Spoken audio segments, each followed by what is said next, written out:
Hello friends, welcome to our channel. இன்றைக்கி நாம் Vinayagar சதுர்த்தியோடைய special டிஷ்ஷாக இனிப்பு பிடிக்கொழுக்கட்டை தாங்க எப்படி செய்கிறதுன்னு பார்க்க போகிறோம். இந்த ரெசிபி ரொம்ப சூப்பராக இருக்கும், ரொம்ப டேஸ்ட்டாகவும் இருக்கும், ரொம்ப ஜூஸியாகவும் இருக்கும். இந்த பிடிக்கொழுக்கட்டை வந்து பார்த்திங்கன்னா காலையில் நம்ம செஞ்சோம்னா நமக்கு நைட்டு வரைக்குமே அந்த சாஃப்ட்னஸ் அப்படியே இருக்கும். வெளியில் இருக்க அந்த தோல் வந்து ஹார்டாகவே ஆகாது. வாங்க இப்போ இதை எப்படி செய்கிறதுன்னு பார்க்கலாம். ஒரு பேனில் ஒரு கப் அளவு அரிசி மாவு எடுத்துக்கலாங்க.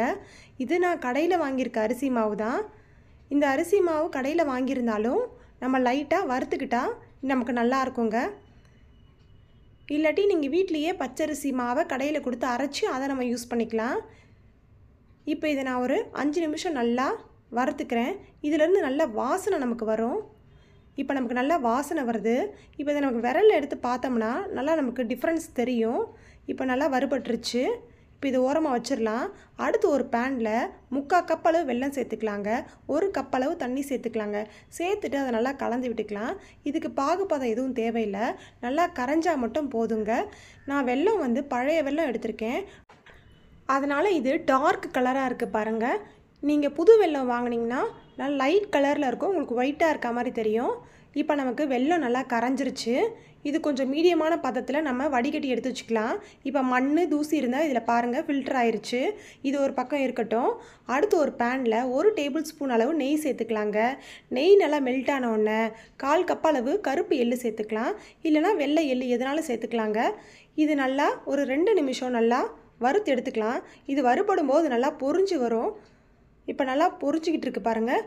இது கூடயே இப்போ 1/4 கப் அளவு துருவின தேங்காய் சேர்த்துக்கலாம். இதையும் நல்லா நம்ம வதக்கி விட்டுக்கலாங்க. இந்த துருவின தேங்காய்க்கு பதில் நம்ம கடையில் விற்கக்கூடிய இந்த டெசிகேட்டட் கோகோனட் கூட நம்ம சேர்த்துக்கலாம். ஆனால் இந்த துருவின தேங்காய் சேர்க்கும் போது இதில் இருக்க டேஸ்ட் நமக்கு அதில் கிடைக்காது. இப்போ பாருங்கள், இது வந்து கலர் மாறாமல் நம்ம வதக்கணும். இப்போ நமக்கு இது ரெடி ஆயிடுச்சு. இது ஒரு பக்கம் இருக்கட்டும். அடுத்து ஒரு பேனில் நாம் ஃபில்ட்ரு பண்ணி வச்சுருக்க இந்த வெள்ளை தண்ணியை இந்த பேனில் சேர்த்துக்கலாங்க. சேர்த்துட்டு மீடியம் ஃப்ளேமில் வச்சு குக் பண்ணலாம். வெல்லம் லைட்டாக சூடாகணும்.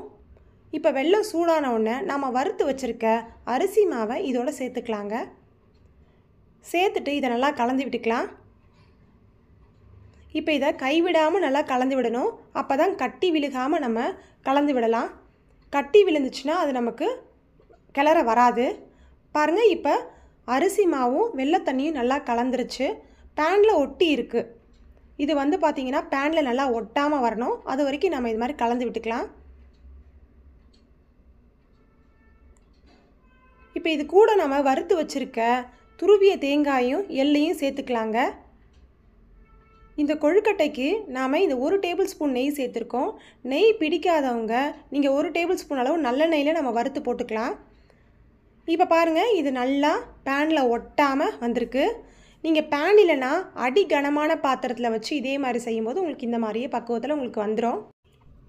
மாவு நமக்கு நல்லா ரெடி ஆயிடுச்சு. இப்போ கேஸ் ஆஃப் பண்ணிடலாம். ஆஃப் பண்ணிவிட்டு நம்ம இறக்கிடலாங்க. இப்போ இது சூடு கொஞ்சம் ஆறுற வரைக்கும் நம்ம வெயிட் பண்ணலாம்.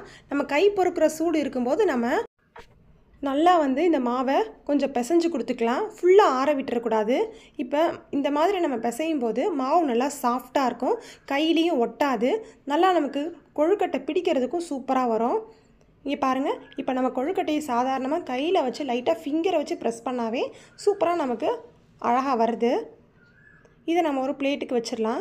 இந்த மாதிரியே நம்ம எல்லா பிடி கொழுக்கட்டையும் நம்ம செஞ்சுக்கலாங்க. ரொம்ப சாஃப்டாக இருக்கும், நமக்கு ஈஸியாக நமக்கு ப்ரெஸ் பண்ணுறதுக்கு வரும். இதை நம்ம ஒரு மோல்டு வச்சு கூட செய்யலாம். எந்த ஷேப் நம்ம வைக்கிறோமோ அதே ஷேப்புக்கு ஏற்ற மாதிரி அது வரும். நம்ம மோதகம் ஷேப்பாக இருக்கலாம், இல்லை எந்த ஷேப்பில் நம்ம வந்து ஒரு மோல்டு வச்சு செஞ்சாலும் ஈஸியாக வந்து அது சூப்பராக வரும். பிடி கொழுக்கட்டை மாதிரி மட்டும் இல்லை, எந்த விதமான மோல்டுலேயுமே நம்ம சூப்பராக இதை வச்சு செய்யலாம். பாருங்கள், இந்த மாதிரி நம்ம எந்த ஷேப்பில் நம்ம வைக்கிறோமோ அந்த ஷேப்புக்கு இது அழகாக வருது. இது ஒரு பக்கம் இருக்கட்டும். இப்போ ஒரு பாத்திரத்தில் கொஞ்சமாக தண்ணி சேர்த்து அதை நல்லா கொதிக்க விடலாம். அது மேலே இந்த மாதிரி ஹோல் வச்சு ஒரு பாத்திரத்தை வச்சுட்டு அதுக்கு மேலே நம்ம ஒரு காட்டன் கிளாத்தை விரித்து விட்டுடலாம். இப்போ நம்ம பிடிச்சு வச்சுருக்க அந்த பிடி கொழுக்கட்டை எல்லாமே அதில் நம்ம ஒன்று ஒன்றா வச்சிடலாம். நீங்கள் இதை இட்லி குக்கரில் கூட செஞ்சுக்கலாம். இப்போ இந்த பிடி கொழுக்கட்டை வந்து பார்த்திங்கன்னா நம்ம வேக வைக்கிற மெத்தடு வந்து நமக்கு ரொம்ப முக்கியம். இது வந்து பார்த்திங்கன்னா ஒரு 7 மினிட்ஸ்லேருந்து ஒரு 10 மினிட்ஸ்க்குள்ளே குக் பண்ணி நம்ம எடுத்துடணும். ரொம்ப நேரமாக இதை வச்சு நம்ம குக் பண்ணோம்னா மேலே இருக்க அந்த பகுதி வந்து பார்த்திங்கன்னா நமக்கு ரொம்ப வளவளன்னு ஆயிரும். அதனாலேயே உங்களுக்கு வந்து கொஞ்ச நேரத்துலேயே அந்த கொழுக்கட்டை சாஃப்ட் இல்லாமல் ரஃப்னஸ் கொடுத்துரும். அதனால் நம்ம ஒரு 10 மினிட்ஸ் மட்டும்தான் குக் பண்ணணும். இப்போ மூடி போட்டு நம்ம வேக வச்சிடலாம். இப்போ 10 மினிட்ஸ் ஆயிடுச்சு. இப்போ நமக்கு கொழுக்கட்டை ரெடி ஆயிடுச்சு. இப்போ கொழுக்கட்டையை பாருங்கள், ஒன்று எடுத்து நான் உங்களுக்கு பிச்சு காமிக்கிறேன். இது ரொம்ப சாஃப்டாக இருக்குது பாருங்கள். இப்போ கொழுக்கட்டை வந்து பார்த்திங்கன்னா நமக்கு ரொம்ப சூப்பராக ரெடி ஆயிடுச்சு. இந்த கொழுக்கட்டையை உங்கள் வீட்டில் நீங்கள் செஞ்சு பாருங்கள். இந்த கொழுக்கட்டை ரெசிபி உங்களுக்கு பிடிச்சிருந்ததுன்னா மறக்காமல் என்னோடய சேனலை லைக் பண்ணுங்கள், சப்ஸ்கிரைப் பண்ணுங்கள். இந்த விநாயகர் சதுர்த்தியை உங்களுக்கு பிடிச்ச மாதிரி இனிப்பு செஞ்சு ஸ்வீட்டாக கொண்டாடுங்க. Thank you friends.